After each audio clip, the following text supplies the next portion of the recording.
আল্লাহ তাআলা 5টা জিনিসের মাধ্যমে পরীক্ষা করবেন। ধৈর্যের মাধ্যমে আগাও। আবার এই ধৈর্য 3 প্রকার।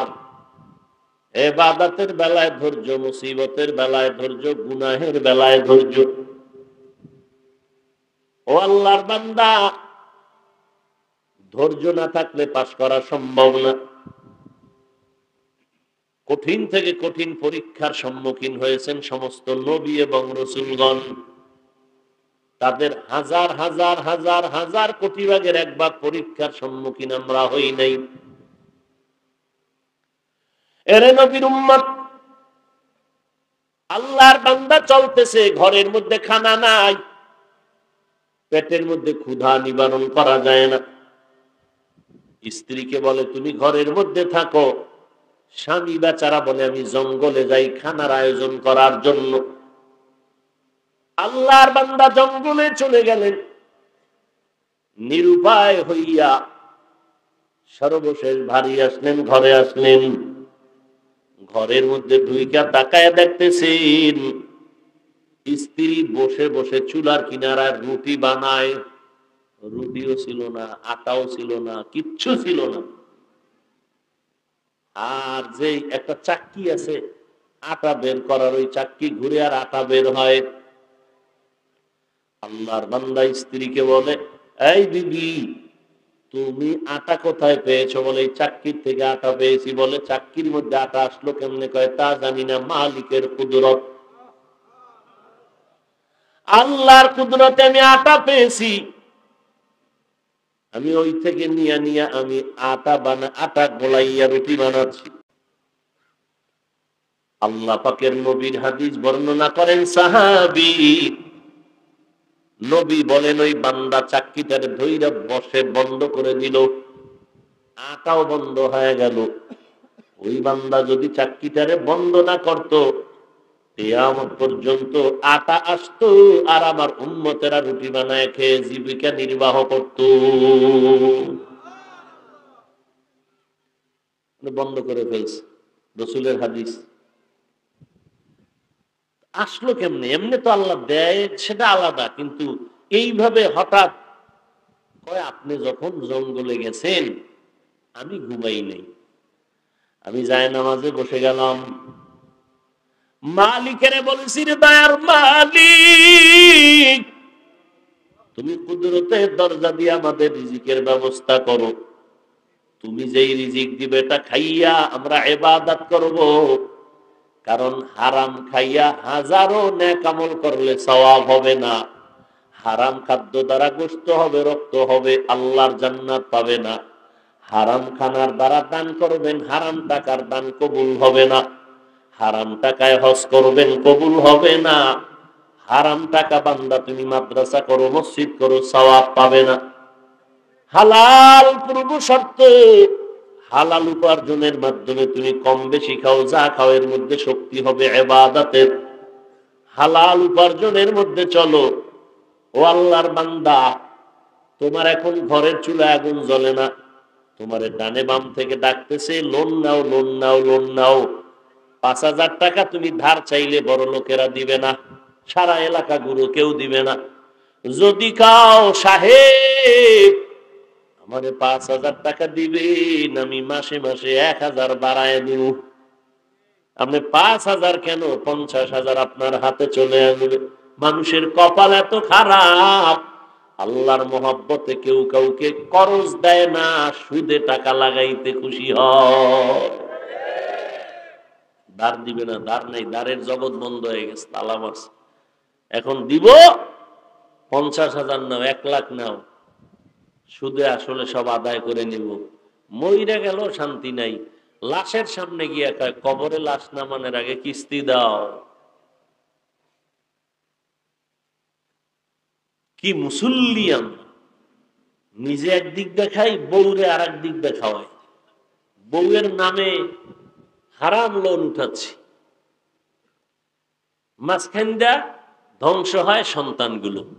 পবিত্র সন্তান রক্তপাক, গোশতপাক। আমার আল্লাহ মাফ করুন, হারাম কামাইয়ের কারণে সন্তানের রক্ত নাপাক হয়ে যাচ্ছে। ওই বাচ্চা যদি জানতে পারতো বাবা এত খারাপ, জীবনে তোমাকে আব্বু বলে ডাকতো না। একজন আল্লাহর বান্দা বাসায় গিয়ে বলেন না যে আমি যে কামাই কইরা তোমারে খাওয়াই বিবি হারাম, জুলুমের। দেখেন তো কতটা সম্মান করে আপনাকে। জাতের মাইয়া বের হয় বলবে না খাইয়া থাকবো, হারাম খাবো না, প্রয়োজনে স্বামী আমার কপালে ছিল নাই, খালাস, আর বিয়াও বসবো না, কষ্ট করে খাবো, জীবনে স্বামী একটা আর কপালে নাই, তবে হারাম খাবো না, জুলুমের টাকা খাবো না, একা একা জীবন চালাবো, কষ্ট হলেও এভাবেই থাকবে। আল্লাহর ভয়ের মাধ্যমে পরীক্ষা, ক্ষুধার মাধ্যমে পরীক্ষা। পেটের মধ্যে বড় ক্ষুধা, এরে নবীর উম্মতের দল, প্রচন্ড ক্ষুধার তৃষ্ণায় তুমি হারাম সামনে আছে, হালালও আছে, কোনটা খাইবা চিন্তা করো। এটাও তোমার একটা কঠিন পরীক্ষা। অভাবে তুমি স্বভাব নষ্ট করো কিনা চিন্তা করো। ইমাম শাফি রহমাতুল্লাহ আলাইহি বলেন, ক্ষুধার পরীক্ষার দ্বারা এখানে উদ্দেশ্য হলো রোজার আমল।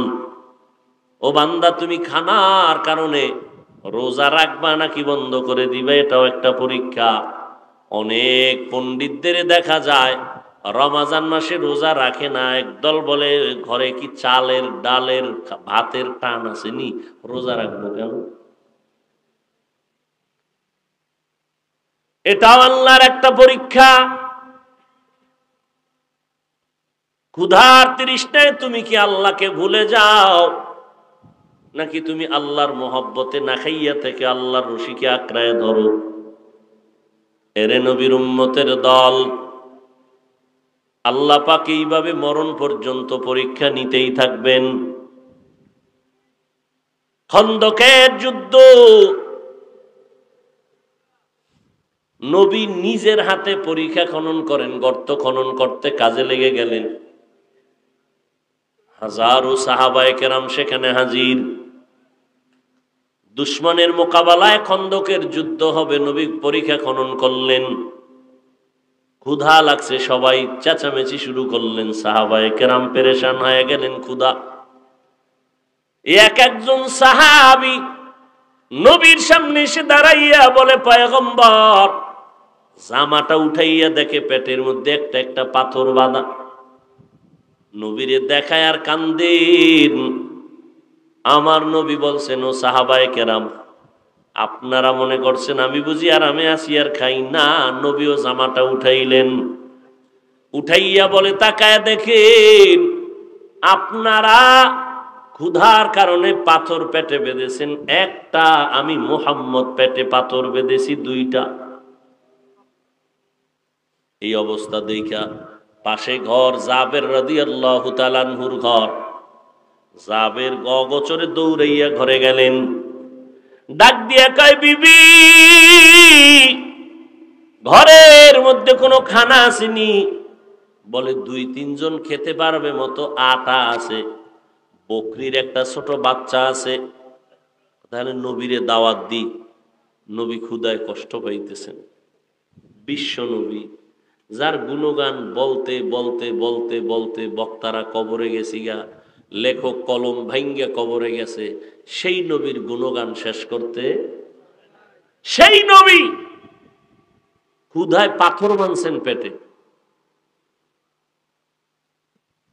কোন সাহাবী হারাম খান নাই। আর আপনার কি হালাত? আল্লাহ যা দিছেন খুশি না, হারাম রাস্তায় দৌড়াচ্ছে। জাবের বলে, নবীর দাওয়াত দেই। স্ত্রীকে আলহামদুলিল্লাহ, নবী যদি কবুল করেন আমগো কপাল। জাবের আইসা নবীরে চুপে চুপে কয়, কেউ যেন টের না পায়, খানা কম, 2-3 জন আর বেশি খেতে পারবে না। ও পয়গম্বর, বেয়াদবি মাফ করবেন, যদি আমার ঘরে মেহমান হইতেন, মাত্র 2-3 জন আর খানা আছে। নবী বলেন, যাবে, আমি তোমার দাওয়াত কবুল করলাম। হাজারো সাহাবায়ে কেরামদের বললেন, শুনছনি তোমরা, জাবেরের ঘরে আমগো সবার দাওয়াত। জাবের মাথা গরম, কানে কানে কইলাম এই জন্য নবী জোরে কইছে, তা আমি মাইক লাগাই কইলি তুই তো দৌড় পেরেশান। বিবিরি গিয়ে কয় সর্বনাশ, কোনো কাম হয় না, নবী সবাইরে নিয়ে আইব, হাজার সাহাবী।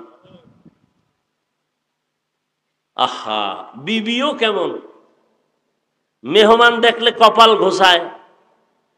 চৌধুরী বংশের মাইয়া বিয়ে করছেন, মেহমান পছন্দ করেন, আর আব্বাও করে নাই। এরম আল্লাহর বান্দি ঘরে আছে না? হ্যাঁ, বংশীয় মাইয়া মেহমান পছন্দ করে না। কত কোয়ালিটি। আবার নিজের বাড়ির বা নিজের আপন কেউ আইলে খুশি, স্বামীর বাড়ির কেউ আইলে মজা নেই, এরম আছে। অথচ রসুল বলেন মেহমান আসলে মেহমানকে মন ভরে আপ্যায়ন করো। মেহমান তোমার টাকারটা খায় না, মেহমান তার কপালের বরাদ্দ খানা খায়। মেহমান ঘরে আসা বরকত।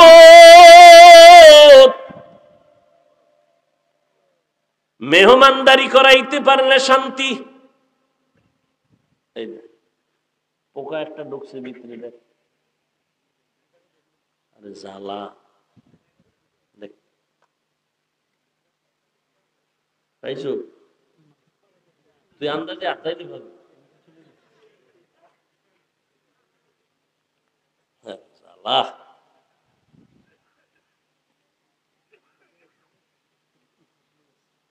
এই যে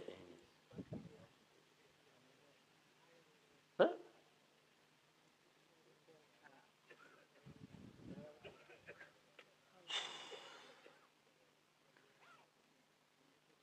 কি কথা বলতেছিলাম? বরকত। গাঞ্জাখরের খাওয়াইবেন, এটা বরকত? হ্যাঁ, বেরোজাদারের ইফতারি করাইবেন। হ্যাঁ, মেহমান যদি এসে যায়, সে বেরোজাদার না, একটা হিন্দু লোক আসছে, আপনার বাড়ির দরজায় এসে হাজির। রসুলের সুন্নত, গ্লাস পানি দিয়ে হলো মেহমানদারি করাও। ইসলামের আদর্শ কত সুন্দর। দুনিয়ার নষ্ট অন্তরওয়ালা মানুষগুলো ইসলাম পছন্দ করে না।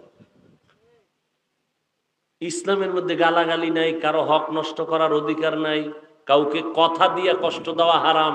কতটা কঠিন মানুষের জিন্দেগি শান্তির সুশৃঙ্খল জীবন যাপনের জন্য ইসলামের বিকল্প কোনো আদর্শ নাই।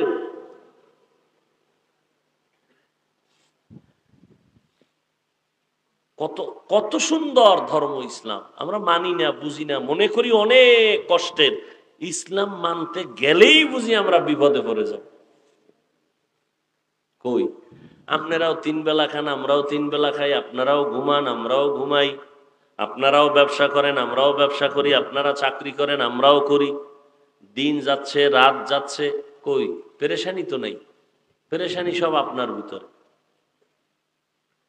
হুজুরে টাকা পায় মসজিদে কত, 10,000 20,000 সর্বোচ্চ, কয়েক মাস বাকি। আর আপনি লাখ লাখ টাকা কামাইয়াও মাথায় চুল নাই, বউয়ের সাথে সালাম কালাম নাই, কথা কইলি মেজাজ গরম করে ফেলেন, সন্তানের সাথে সময় দেন না। যতটুকু ব্যস্ত সময় কাটাইয়ে একটু সময় দেন, তাও মোবাইল নিয়ে ব্যস্ত হয়ে যান। এর নাম জিন্দিগি? আল্লাহ সবাইকে হেদায়েত দান করুন। মেহমান ঘরে আসা কত বরকত। মেহমান আসলে আপনার ঘরটা বরকত হবে, রিজিকে বরকত বেড়ে যাবে। মেহমানের সাথে খারাপ আচরণ যেন না হয়। ইসলাম বলে একটা বিধর্মীও যদি আসে, মেহমানদারি করায় দেও, তোমার ব্যবহারেই তার জন্য হেদায়েতের রাস্তা খুলে যাবে।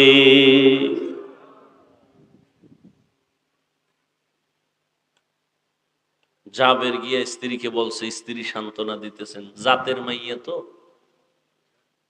আপনি এত পেরেশান কেন? দাওয়াত দিলাম 2-3 জন, তুমি বললা 2-3 জন, আর রুটি আছে। নবীজি সবাইরে নিয়ে আসবে, নবী সবাইরে দাওয়াত দিছে। নবী দিলে আপনার পেরেশানি কেন? নবী যেহেতু বলেছেন অবশ্যই এর মধ্যে বরকত আছে। নবী সাহাবায়ে কেরাম নিয়ে হাজির। এবার কই যাবের টেনশন নাই, বাসায় গিয়ে বউরে কও গোশত পাকাইয়া ঢাকনা দিয়া রাখবে, ঢাকনা যেন উঠায় না, আমি এসে ঢাকনা উঠাবো। রুটির পেয়ালা ঢেকে রাখতে বলবা। নবী আসছেন, নবী ঢাকনা উঠাইয়া রুটি ধরে ধরে রুটির মধ্যে গোশত দিয়া লাইনে সাহাবায়ে কেরামকে দিতেছেন দিতেছেন দিতেছেন দিতেছেন দিতেছেন দিতেছেন। সবাই খাইতেছে পেট ভরে, সব শত শত সাহাবায়ে কেরাম পেট ভরে রুটি খাইলেন। এবার কয় রে জাবের যাও, এটার ভিতরে কিছু রুটি আর গোশত থাকতে পারে, ভিতরে সবাই নিয়ে খাও। জাবের রাদিয়াল্লাহু আনহু বলেন নবী শত শত সাহাবায়ে কেরামদের খাওয়ানোর পর আমরা ঘরে এসে দেখি আগের রুটি আর গোশত আগের মতোই আছে।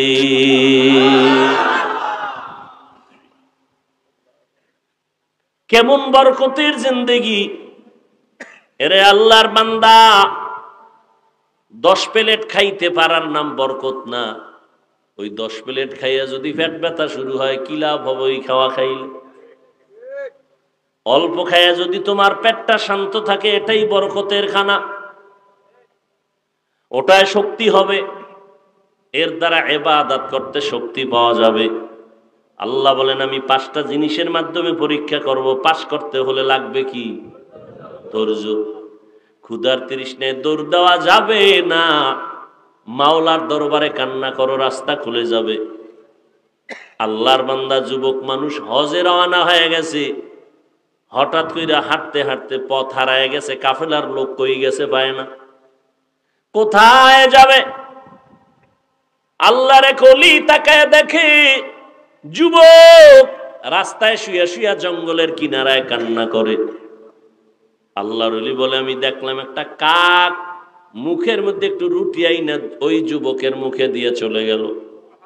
কিছুক্ষণ পরে আইসা আবার একটু পানি দিল।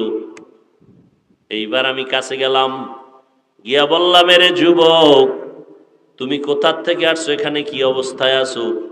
বলে আজকে প্রায় 1 সপ্তাহ হয়ে গেল, কাফেলার লোক হারায় ফেললাম, খানা নাই, ক্ষুধার তৃষ্ণায় পাগল হয়ে গেলাম। আল্লাহর কাছে এতদিন পর্যন্ত কান্না করে করে বলছি আল্লাহ হালাল খানা দাও। আমার আল্লাহ একটু দেরি হলেও পাখির মাধ্যমে আমার হালাল খানার আয়োজন করেছে। ওই আল্লাহ আসেনি? ওয়ালানাবলুওয়ান্নাকুম বিশাইইম মিনাল খাউফি ওয়াল জু' ওয়া নাকসিম মিনাল আমওয়াল। সম্পদের ঘাটতির মাধ্যমে আল্লাহ পরীক্ষা নিবেন। ইমাম শাফিঈ রাহমাতুল্লাহ আলাইহি বলেন এখানে মালের ঘাটতির দ্বারা উদ্দেশ্য হলো যাকাত আদায় করো, যাকাত আদায় করে দাও। ধনীদের প্রত্যেক ধনীদের 100 টাকার মধ্যে 2.5 টাকার মালিক হলো গরিবেরা, বাকি টাকার মালিক ধনী। ও আল্লাহর বান্দা 2.5 টাকা তুমি দাও, তাড়াতাড়ি গরিবের হাতে পৌঁছাইয়া দাও। লাইনে দাঁড়াইয়া গরিব নিবে এটা হবে না, তার হাতে পৌঁছাইয়া দাও, এটা তার পাও না। তুমি যদি খাও তোমার পুরা ওই 2.5 টাকা বাদ দিয়া যে টাকা হালাল ছিল তাও হারাম হয়ে যাবে। গরিবের হক গরিবের আদায় করে দাও। এই জন্য আমরা ভিক্ষুক আইলে দিতে না পারলে কই ভাই মাফ করে দেন, ভিক্ষুকের কই না মাফ করে দাও। কেন? আল্লাহ আমি অন্যায় করছি মাফ করে দাও কইলাম কেন? ও আমার কাছে পাবে, এটা হক, আমি আদায় করতে পারি না, আমি দুর্বল, এই জন্য মাপ চাইতেছি। ভিক্ষুকের ধমক দিতে নিষেধ করছেন আমার আল্লাহ। ওয়া আম্মাস সাইলা ফালা, ভিক্ষুকের ধমক দিও না রে নবী, কারণ ভিক্ষুকের কয় সুয়াল করবা না, সুয়াল করা ভালো না। আবার যার কাছে সুয়াল করে আল্লাহ কয় খবরদার সুয়ালকারীকে খালি ফেরত দিও না। সম্পদের ঘাটতি, এটার দ্বারা দুনিয়ার সম্পদ হতে পারে, আল্লাহ টাকা পয়সা দিয়েছে, দিয়া আল্লাহ মাঝে মাঝে আবার শর্ট করে দিবে, আবার আল্লাহ অভাব দিয়ে দিবে। এই যে করোনায় ভইরা কত মানুষ ব্যবসা ছাড়ছে, চাকরি নাই, বড় বড় কোটি কোটি টাকার মালিকেরা বিপাকে পড়ে গেছে। এর মধ্যেও আল্লাহর পরীক্ষা, তুমি আল্লাহকে ভুলে যাও নাকি আল্লাহর রশিটারে মজবুত করে ধরো। দেখছি দুনিয়ার মধ্যে, আমরা চোখে দেখছি, যারা কষ্টে জীবন কাটায়, ধৈর্য ধারণ করে আল্লাহর কাছে চায়, একটু দেরি হলেও আল্লাহ তাদের হালাল ভাবেই বাঁচায় দেন। হারাম জীবনও খায় না, মরে যাব হারাম খাবো না, আল্লাহ হারাম না খাওয়ায় হালালের ব্যবস্থাই করে দেন। সম্পদের ঘাটতি আল্লাহ পাক পরীক্ষা নিবেন, টাকা পয়সা দিবেন, সম্পদ দিয়ে আবার আল্লাহ নিয়ে যাবেন। কত পানের দোকানওয়ালা পান দোকানদারি করে আজকে বিল্ডিং এর মালিক হয়েছে, নাই? আবার কত বিল্ডিং এর মালিক গাছতলায় চলে গেছে, চোখের সামনে দেখতেছি, চোখের সামনে। এটা বড় পরীক্ষা রে বাবা। মালের ঘাটতি দিয়া পরীক্ষা হবে, ওয়াল আনফুস, জীবনের মাধ্যমে ঘাটতি, আল্লাহ জীবন দিয়া আবার নিয়ে যাবেন। ও আল্লাহর বান্দারা, আল্লাহ পাক জীবন দিছেন, তোমারে সন্তান দিছেন, আবার নিয়ে যাবেন। এটাও তোমার জন্য বড় পরীক্ষা। ইন্নামা আমওয়ালুকুম ওয়া আওলাদুকুম ফিতনাহ, নিশ্চয়ই সম্পদ আর সন্তান একটা ফিতনা, তোমার জন্য পরীক্ষা। ভাইরা আমার, পয়গম্বরে কলিজার টুকরা সাহাবী যুদ্ধের ময়দানে চলে গেছেন। এই উঠেন কেন, এই মিয়া মোনাজাত দিয়ে দি, ব্যারাম, খালি ব্যারাম।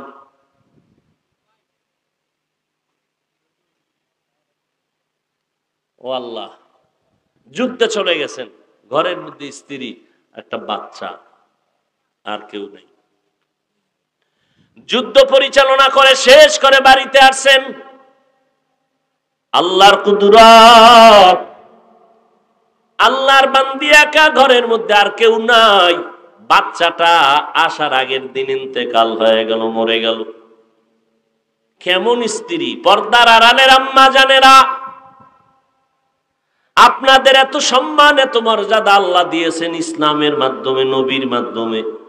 কিয়ামত পর্যন্ত আলাদাভাবে আর কোনোদিন সম্মান কেউ বাড়াতে পারবে না। আল্লাহ যা বাড়ানোর তা সব বাড়া দিয়েছেন, ভলিউম আর কমানোর কায়দা নাই, চালাকি করার কোনো সুযোগ নাই।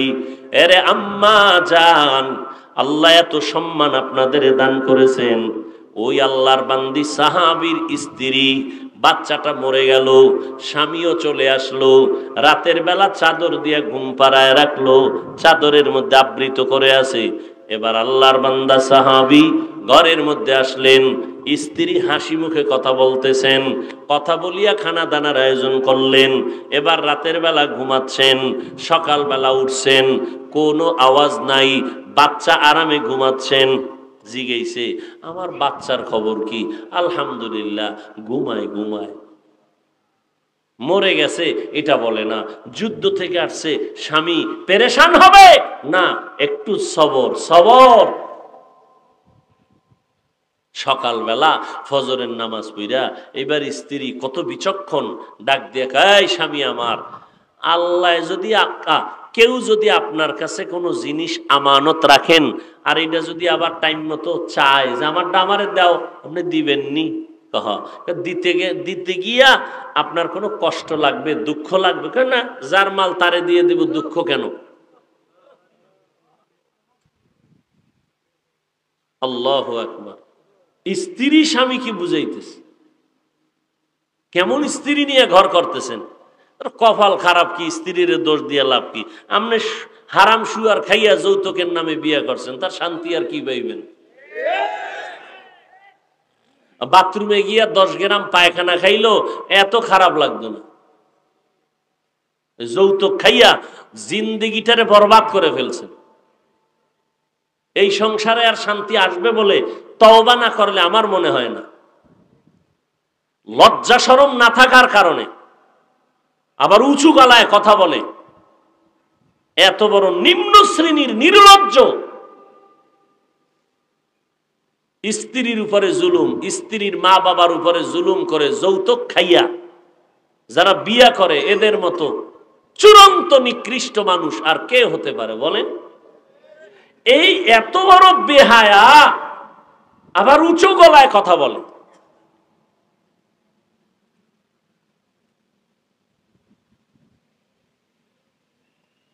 এই এলাকায় এই ব্যারাম নাই।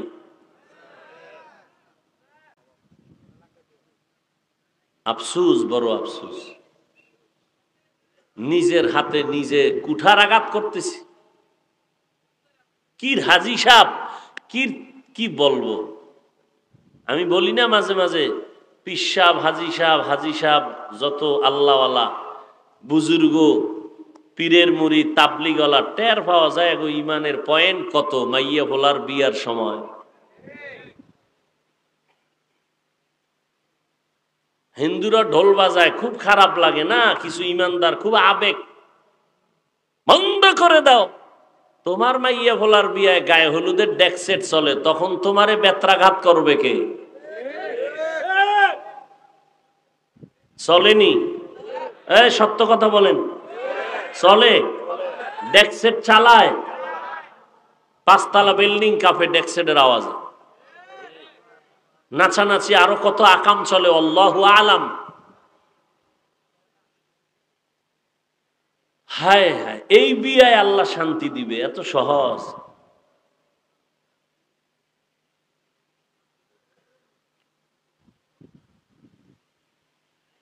কারে কি বুঝাব?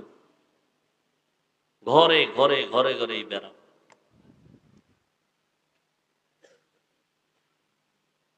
আল্লাহর আইনে যৌতুক হারাম, সরকারের বিধানেও যৌতুক কি সম্পূর্ণ অবৈধ।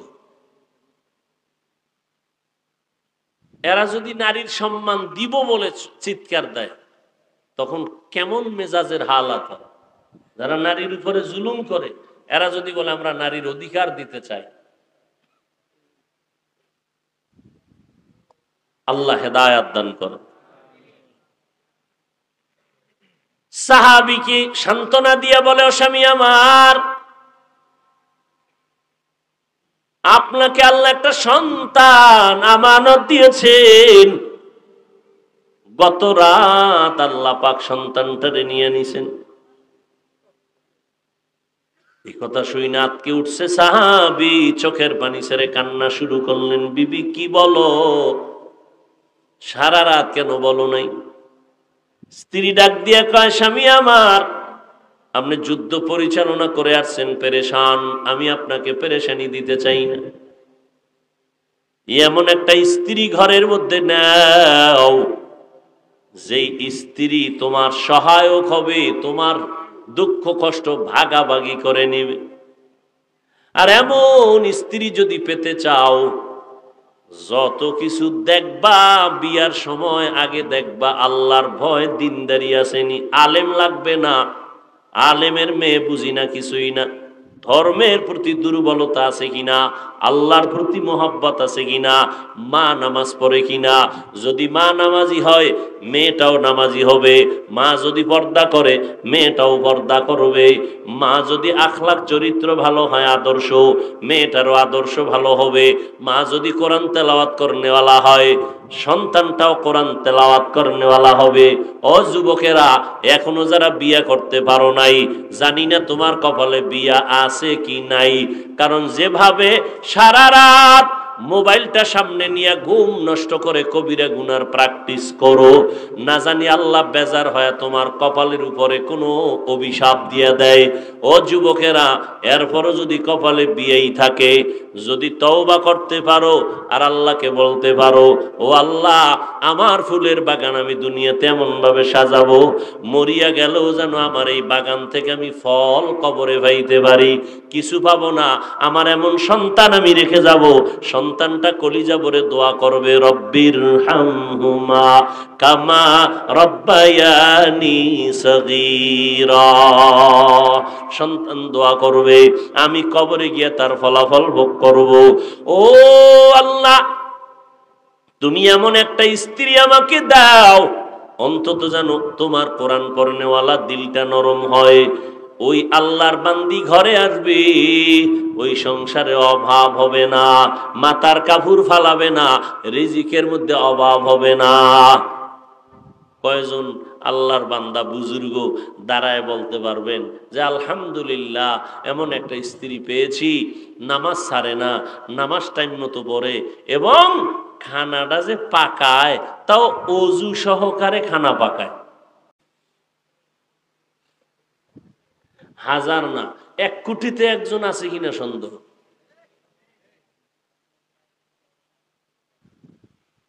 ভাইরা আমার, এমন স্ত্রী যাদের ঘরে আছে আল্লাহ তাদের হায়াতে বরকত দান করেন।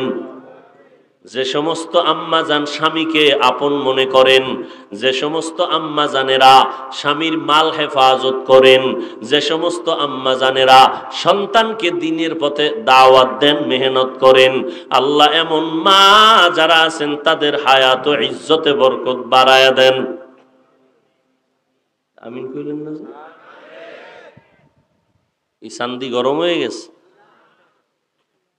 আল্লাহ এমন মা যারা আছেন, আয় আল্লাহ তাদের সব পেরেশানি দূর করে দেন। কিয়ামতের ময়দানে 4 জন মহিলার জন্য জান্নাতের 8টা দরজা খোলা হবে। দারোয়ানরা ডাকবে 8টা দরজা দিয়া, আসো। 4 জন মহিলাকে বারবার ডাকবে, কোনো হিসাব নাই। জান্নাতের 8টা দরজা খোলা, তাড়াতাড়ি আসো, তাড়াতাড়ি আসো। কোনো হিসাবের কোনো প্রয়োজন নাই। 4 জন নারীকে ডাকা হবে। কয়জন? 4 জন নারীকে ডাকবে। 1 নাম্বার হবেন মারিয়াম আলাইহিস সালাম, ফাতেমা রাদিয়াল্লাহু আনহা, খাদিজাতুল কুবরা রাদিয়াল্লাহু তাআলা আনহা, ফেরাউনের স্ত্রী ডাকা হবে। এমন একজন স্ত্রী পেয়েছেন যে স্ত্রীর মেহনতে আর আদর্শের সন্তানটা ডিসি হইলেও মানুষ দোয়া করবে, তার আদর্শের কারণে এসপির চেয়ারে বসলেও মানুষ দোয়া করবে, মানুষ তার খেদমত সেবা পাইয়া কলিজা ঠান্ডা হবে। এসপি হইয়াও যদি এমন একটা সান্ত্বনার আদর্শের সন্তান রেখে যান, এই সন্তানটাও নামাজ পড়বে, মা বাবার খেদমত করবে। এমন একটা আদর্শের সন্তান ডাক্তার বানাবেন, মানুষের সেবা করবে, মা বাবার খেদমত করবে, 5 বেলার নামাজ পড়বে।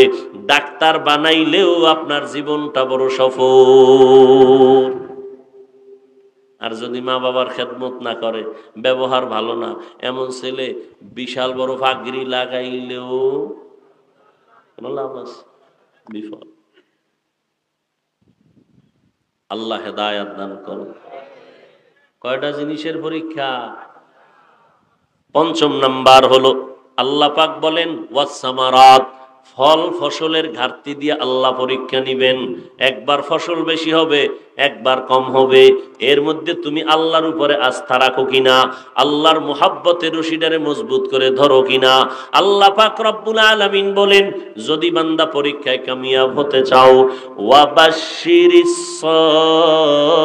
সাবিরিন, আল্লাহ পাক রব্বুল আলামিন ধৈর্য ধারণকারীদের জন্য সুসংবাদ দিলেন। ধৈর্য থাকার কারণে ছুরির নিচে ছোট্ট বাচ্চাটা কামিয়াব হয়ে গেল, সফলতা অর্জন করলো। ইব্রাহিম নবীর ছুরির নিচে কে? ইসমাইল আলাইহিস সালাম ছুরির নিচে পড়ে গেলেন। আল্লাহ তাআলা ধৈর্যের কারণে তাকে কামিয়াবি দান করলেন। কেমন কামিয়াবি দান করেছেন? ইসমাইলের ভাই হলো ইসহাক আলাইহিস সালাম। ইসহাক আলাইহিস সালামের বংশে অনেক নবী, অনেক নবী, অনেক নবী বনি ইসরাইল। ইসমাইল নবীর বংশে কোনো নবী নাই, কোনো রসুল নাই, কোনো নবী নাই, কোনো রসুল নাই। কিন্তু এমন একজন রসুল আমার আল্লাহ শেষ একজন রসুলকে দান করলেন। এক রসুলের জন্য গোটা ইহুদি জাতি, বিধর্মী খ্রিস্টানেরা আজও পর্যন্ত হিংসায় জৈলা ফিরা ছাই হয়ে যাইতেছে। দিশমিশ না পাইয়া, মনের ঝাল মিটাইতে না পাইরা, মনের জ্বালা সইতে না পাইরা আদালতে গেছে মামলা করতে, গিয়া কয় ইব্রাহিম ইসমাইলের কোরবানি দেয় নাই, ইসহাক রে কোরবানি দিছেন। এই কথা বলতে পারলেই ঘটনা ভিন্ন দিকে প্রবাহিত হয়ে যাবে। আল্লাহর কুদরত, আল্লাহর নবীর মুহাম্মদের আশেকেই পরিমাণ জমিনে আছে। বাবার বেলায় ছাড় দিবে, মায়ের বেলায় প্রয়োজনে ছাড় দিবে, নবীর বেলায়, ইসলামের বেলায়, আল্লাহর বেলায়, কোরআনের বেলায় রক্ত দিয়া হলেও বিন্দু ছাড় দিবে না। এই আশেকেই জমিনে আছে না না? নবীর এই আশেক কেমন জমিনের মধ্যে আছে। আজ যদি ফিলিস্তিনের রাস্তাটা ক্লিয়ার থাকতো, কোনো ভিসা টিসা লাগবে না, টাকা লাগবে না, 1 মাসও যদি লাগে দৌড়াইয়া যাইতে। এমন আশেক এই জমিনের মধ্যে আছে। আমার পয়গম্বরের আশেক কাফনের কাপড় মাথায় পেঁচাইয়া এমন একটা দরুদ দিত, ওখানে যাইয়া শাহাদাত বরণকারী মাজলুমদের কাতারে গিয়া বেঈমান ইহুদির মোকাবেলায় দাঁড়াইয়া নিজেও শহীদের পেয়ালা পান করত, মুসলমানের জন্য জীবনটা বিলাইয়া দিত। এমন আশেক এই জমিনে আছে না না? এই জন্য নাস্তিক বেঈমানেরা যত অপচেষ্টা করে দ্বীনের বিরুদ্ধে, ইসলামের বিরুদ্ধে আগাইতে পারে না। পারে? আর আমগো পক্ষে তো আল্লাহ আছে, নই আছে না? ইন্নাল্লাহা মা'আস সাবিরিন, আল্লাহ আছেন। যে কারণে করোনা, স্কুল বন্ধ, কলেজ বন্ধ, ব্যবসা বন্ধ, চাকরি বন্ধ, আলহামদুলিল্লাহ একটা কোরআনের মাদ্রাসাও বন্ধ হয় নাই। আল্লাহ আর কি দেখাইবেন, কি দেখাবেন? ও পর্দার আড়ালের আম্মা জানেরা, এজন্য আপনাদের মর্যাদা পুরুষের থেকেও বেশি, কারণ সব পুরুষের মা আপনারা, সব পুরুষের মা আপনারা। কিন্তু আসল যেই মা আল্লাহ তাআলা যত সন্তান দিছেন মায়ের থেকে, কিন্তু আমগো আসল আম্মা জানকে আল্লাহ বানাইছেন স্বামীর থেকে। কার থেকে? কথা বল না। আমগো আসল আম্মাকে হাওয়া আলাইহিস সালাম কার থেকে আসছে আপনাদের জানা আছেনি? আল্লাহ বানাইছেন কার থেকে? বলেন না কেন? আদম নবী কি হয়? কি হয়? বাবা। দেখছেন নি কার বাপ? আম্মাজান হাওয়ার স্বামী আদম আলাইহিস সালাম। এখান থেকে আমাদের অনেক কিছু শিক্ষণীয় আছে। এই আম্মা জানেরা, আপনাদের আম্মা জান, আমাদের আম্মা জান, আদি আম্মা জান হাওয়া আলাইহিস সালাম পৃথিবীর শ্রেষ্ঠ সুন্দরী। আল্লাহ তাআলা তাকে কোনো মায়ের গর্ভ থেকে পাঠান নাই, স্বামীর থেকে তারে বানাইছেন। অতএব স্বামীর প্রতি দয়া করতে হবে আম্মা জানেরা। স্বামীর থেকে আপনাকে বানানো হয়েছে স্বামীর প্রতি দয়ার জন্য। আম্মা জান হাওয়ারে বানাইয়া সুন্দর জান্নাতি পোশাক দিয়া সাজাইয়া ভিতরে রাখছেন। আদম নবী জনমের মতো ঘুমাইতেছেন, মহব্বতের ঘুম। হঠাৎ ঘুম থেকে ওইটা জান্নাতের মধ্যে নজর করে দেখে সুন্দরী রূপসী বসে আছে। এক ধ্যানে তাকায় রইলেন। ফেরেশতারা কয়, নবী কেন তাকাইছেন? এমন করে তাকাবেন না। আকৃষ্ট যদি হতেই চান তো নিয়ম অনুযায়ী হতে হবে। আদম নবী জিজ্ঞাসা, এই তুমি কে? কয়, আমি তো এক নারী। তুমি কই তো নেহে নাই, আল্লাহ আমারে বানাইছে। কেন? আপনার আরামের জন্য, শান্তির জন্য। তাই ফেরেশতারা কয়, তো লাইনটা ঘুরাইয়া একটু লাইনে আসেন। একটু ঘুরাইয়া আসতে হবে, ডাইরেক্ট আসা কথা বলেন না কেন? এই জন্য আমাকে অনেকে বলে না, হুজুরেরা ঘুরাইয়া খায়। একটু ঘুরাই না খাইলে তো হারাম হয়ে যাবে। আর যারা ডাইরেক্ট খায়, ডাইরেক্ট জাহান্নামে যায় আর হারাম খায়। এইবার কয় ফেরেশতারা, ঠিক আছে, এর সাথে আপনার বিয়ে হবে। কয় কেমনে? আল্লাহ পাক রব্বুল আলামিন বিবাহের ব্যবস্থা করবেন, আমরা হব সাক্ষী। আল্লাহ বিয়ার প্রস্তাব দিয়ে বিয়ে পড়াবেন, সাক্ষী হবে ফেরেশতারা। মোহর দেওয়া লাগবে, মোহর। মোহর দিতে হলে রসুলের উপরে দরুদ পড়লেই মোহর আদায় হয়ে যাবে। কোন রসুল?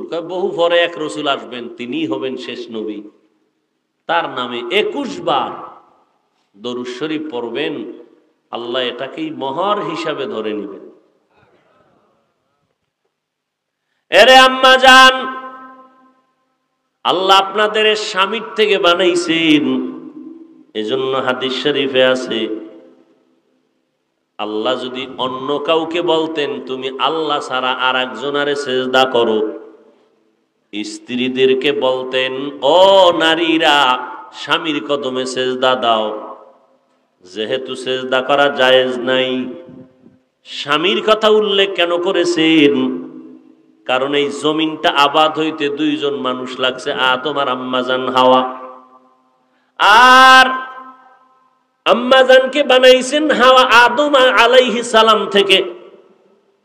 এই জন্য আল্লাহ পাক রব্বুল আলামিন একে অপরের প্রতি মায়া মমতা বাড়ায় দিয়েছেন।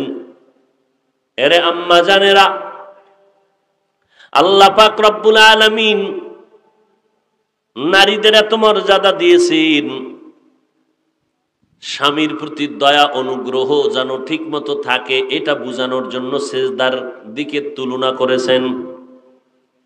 আবার এদিকে স্বামীরে কইছে সাবধান, স্ত্রীর হক যথাযথভাবে আদায় করবা। মর্যাদা বেশি দিয়ে দিছেন। কেমন মর্যাদা? নবীর স্ত্রী হাফসা রাদিয়াল্লাহু তাআলা আনহা, তার কাছে অনেক মহিলারা গিয়ে প্রশ্ন করলেন, নবীরে জিজ্ঞাসা করেন আমগো কপাল কেন এত ছোট? কেন? পুরুষেরা ঈদের নামাজে যায় অনেক সওয়াব, জানাজায় যায় অনেক সওয়াব, জিহাদে যায় অনেক সওয়াব, জুমার নামাজ পড়তে যায় মসজিদে কত সওয়াব, আমরা নারীরা যাইতে পারি না। আম্মা জান নবীর কাছে বললেন, নবী জানায় দিলেন সব নারীদের জানায় দাও, নারীর মর্যাদা আল্লাহ পুরুষের তুলনায় বাড়ায় দিছে। পুরুষেরা হাড় ভাঙ্গা পরিশ্রম কইরা যা পাবে, আম্মা জানেরা ঘরের মধ্যে থাইকা নামাজ পড়বে। পুরুষেরা জুমায় ঈদগায় জানাজায় গিয়া যা পাবে, আল্লাহ তাআলা নারীদেরকে ঘরের মধ্যে তাই সমপরিমাণ সওয়াব দিয়ে দিবে। নারীর মর্যাদা কম না বেশি? এই জন্য আম্মা জানেরা একটা সন্তান আদর্শওয়ালা বানায় যাবেন। ডাক্তার বানান, ইঞ্জিনিয়ার বানান, কোনো বাধা নাই, তবে আদর্শওয়ালা বানাবেন। আলেমদের কথা শুনে যেন আমল করে, বেয়াদবি না করে, মুরব্বীদের সাথে বেয়াদবি যেন না করে, কারোর সাথে যেন খারাপ আচরণ না করে। যুবকেরা তুমিও তৈরি হয়ে যাও আল্লাহর কাছে তওবার জন্য। মরিয়া গেলে যাব, আর আল্লাহর বিরুদ্ধে যাব না। দুনিয়াটা কিছুই না। তোমার মতো জেনারেল লাইনে পড়ুয়া কত যুবক স্কুল কলেজে পড়ে নামাজ ছাড়ে না, তুমি কেন পারবা না? তোমার মতো যুবক রাস্তায় গাড়ি চালায়, ড্রাইভারি করে, নামাজ ছাড়ে না, তুমি কেন পারবা না? তোমার মতো যুবক তাকায় দেখো কৃষি কাজ করে, নদীর মধ্যে মাছ ধরে, নামাজ ছাড়ে না, তুমি কেন পারবা না রে বাবা? আজকে থেকেই তওবা করে নাও। আল্লাহর কোরআনটা মিথ্যা মনে করবা না। জাহান্নামের আযাব গুনাহগারের জন্য ভোগ করা লাগবে, তাও মিথ্যা মনে করবা না। আল্লাহর কাছে তওবা করো, জীবনে আর গুনাহ করবা না, নামাজ ছাড়বা না, বেপরদায় চলবা না, দাড়ি কাটবা না, মা বাবাকে কষ্ট দিবা না, ওলামায়ে কেরামের বিরোধিতা করবা না, দেশের বিরুদ্ধে জাতির বিরুদ্ধে ষড়যন্ত্রে লিপ্ত হবা না। সবার কপালে তওবা নসিব হবে না। আমার নবীর মতো ব্যক্তি, শ্রেষ্ঠীর শ্রেষ্ঠ নবী আবু জাহালকে 13 বছর বুঝাইয়াও কালেমা পড়াতে পারে নাই। এই জমিনে আবু জাহালের মতো শক্ত পাথরওয়ালা অন্তরের কিছু মানুষ থাকবে, হাজারো বয়ানে তাদের দিলটা নরম হবে না, চোখের মধ্যে পানি আসবে না, বয়ানের বাইরে গিয়া সমালোচনা করে করে নিজের আমল নামা গুনার পাল্লা ভারী করবে। আর একদল উম্মত ওমরের মেজাজ নিয়ে ময়দানে ঢুকবে গুনাহগার হইয়া। হঠাৎ করে যখন মরণের কথা, কবরের আযাবের কথা স্মরণ হবে, তখনই চোখের পানি ছেড়ে কাঁদবেন আর বলবেন, আল্লাহ আর জীবনে গুনাহ করব না, কম গুনাহ তো করি নাই, শয়তানের ধোকায় পড়ে নামাজ ছাড়লাম, বেপরদায় চলছি, আজকে থেকে তওবা করে নিলাম, মা বাবার সাথে বেয়াদবি করব না, ওলামায়ে কেরামের সাথে বেয়াদবি করব না, নবীর তরিকা মেনে চলবো, সাহাবায়ে কেরামের আদর্শ মতে চলবো। এই পাক্কা নিয়ত যাদের অন্তরে আসবে, আল্লাহ তাদের তওবা সেকেন্ডের মধ্যে কবুল করে নিবেন। ও আল্লাহর বান্দারা, ও যুবকেরা, ও ছাত্র ভাই, পর্দার আড়ালের মা বোনেরা, তওবা করার যদি নিয়ত হয়, আল্লাহর মুহাব্বতের সাথে অন্তরকে প্রশ্ন করেন, মরিয়া গেলে যাব, হায়াতের মালিক আল্লাহ, রিজিকের মালিক আল্লাহ, আর কখনো হারাম খাবেন না, দাড়ি কাটবেন না, বেপরদায় চলবেন না, মা বাবাকে কষ্ট দিবেন না, নবীর সুন্নাত অনুযায়ী চলবেন। আল্লাহর মুহাব্বতে যদি তওবা করার নিয়ত কারো অন্তরে এসে থাকে, তাদেরকেই আমি বলবো, তওবার নিয়ত যাদের আছে তারা দুটো হাত আল্লাহকে দেখাইয়া দেন। আয় আল্লাহ, হাতগুলো কবুল করে নেন, তওবা কবুল করে নেন, তওবার উপরে মজবুত হইয়া চলার মতো তৌফিক দান করেন, আমিন। আলহামদুলিল্লাহি রাব্বিল আলামিন, ওয়াসসালাতু ওয়াসসালামু আলা সাইয়্যিদিল আমবিয়াই ওয়াল মুরসালিন ওয়া আলা আলিহি ওয়া আসহাবিহি আজমাইন। ইয়া আরহামার রাহিমিন, ইয়া আরহামার রাহিমিন, ইয়া আরহামার রাহিমিন। রব্বিরহামহুমা কামা রব্বায়ানি সগীরা। আল্লাহুম্মা ইন্নাকা আফুউন কারীম তুহিব্বুল আফওয়া ফা'ফু আন্না।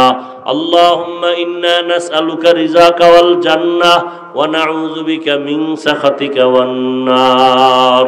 ইয়া আল্লাহ, আমাদের মাহফিল কবুল করে নেন, আয়োজনকারী সহযোগিতাকারীদের কবুল করে নেন, এলাকার ঘরে ঘরে সুন্নতের বাতি জ্বালায় দেন। আয় আল্লাহ তাআলা, সারা দুনিয়াবাসীকে মাফ করে দেন, প্রবাসে যারা আছে সবাইকে হেফাজত করেন, বাংলাদেশ শান্তির দেশ বানায় দেন, প্রশাসনিকভাবে যারা কাজ করে দিনদার বানায় দেন। আয় আল্লাহ, জনপ্রতিনিধির দায়িত্ব যারা পালন করে দিনের খাদেম বানায় দেন, দিলের ন্যাক আশাগুলো পূরণ করে দেন। ও দয়ার মালিক, সমস্ত মা বোনদেরকে আবেদা পর্দানিশী বানায় দেন, সন্তানগুলো নেককার বানায় দেন। আয় আল্লাহ, সবার কামাই রুজি ব্যবসা চাকরিতে হালাল ভাবে বরকত বাড়ায় দেন, হারাম থেকে হেফাজত করেন। আয় আল্লাহ, দিলের ন্যাক আশা পূরণ করে দেন। আমরা যারা হাত তুলেছি, জানি না কার মা নাই, কার বাবাও নাই, মেহেরবানি। নিত্য নতুন ভিডিও পেতে চ্যানেলটি সাবস্ক্রাইব করুন। ভিডিওটি শেষ পর্যন্ত দেখার জন্য ধন্যবাদ। আল্লাহ হাফেজ।